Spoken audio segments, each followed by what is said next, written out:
নমস্কার, আপনাদের সকলকে স্বাগত জানাই চ্যানেল রূপা মুখার্জিতে। প্রাথমিকের 32,000 চাকরি মামলায় নিয়োগ নথি সংরক্ষণের নির্দেশ দিয়েছে পর্ষদ। নিয়োগ নথি সংরক্ষণ নিয়ে সতর্ক প্রাথমিক শিক্ষা পর্ষদ। 2016 নিয়োগে যাবতীয় নথি সংরক্ষণ করতে চিঠি দিয়েছেন প্রাথমিক শিক্ষা পর্ষদ।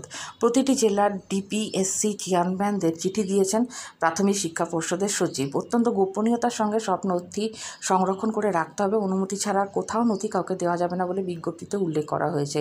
2016-তে নিয়োগ প্রক্রিয়া বিভিন্ন জেলার ডিপিএসসি অফিস মারফত হয়েছিল, তাই প্রত্যেকটি জেলায় নিয়োগ নথি থাকবে। সেই কারণেই এই চিঠি প্রাথমিক শিক্ষা দপ্তরের বলেই পর্ষদ সূত্রে খবর পাওয়া গেছে। বঙ্গীয় শিক্ষক ও শিক্ষাকর্মী সমিতির সাধারণ সম্পাদক স্বপন মণ্ডল বলেছেন, প্রাথমিক শিক্ষা পর্ষদের এই নির্দেশ দেওয়ার ধরন থেকেই বোঝা যাচ্ছে নিয়োগ সংক্রান্ত নথি সরকারের অন্দরমহল থেকেই বাইরে বেরিয়ে যাওয়ার সম্ভাবনা আছে।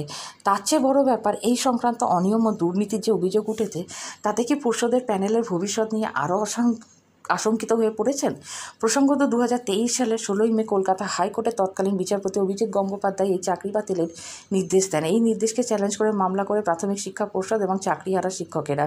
এরপরে সিঙ্গেল বেঞ্চের রায়ের উপর অন্তর্বর্তী স্থগিতাদেশ দিয়েছিল কলকাতা হাইকোর্টের বিচারপতি সুব্রত তালুকদার এবং বিচারপতি সুপ্রতিম ভট্টাচার্যের ডিভিশন বেঞ্চ। তারপর সুপ্রিম কোর্টে মামলা করা হয়েছিল, যদিও শীর্ষ আদালত হাইকোর্টের ডিভিশন বেঞ্চ এই মামলা ফেরত পাঠায়।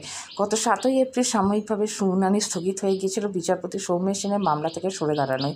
2014 সালে টেট পরীক্ষায় উত্তীর্ণ প্রায় 1,25,000 প্রার্থী পর্ষদের 2016 সাল থেকে তাদের নিয়োগ প্রক্রিয়া শুরু করে চাকরি দেওয়া হয় 42,949 জনকে।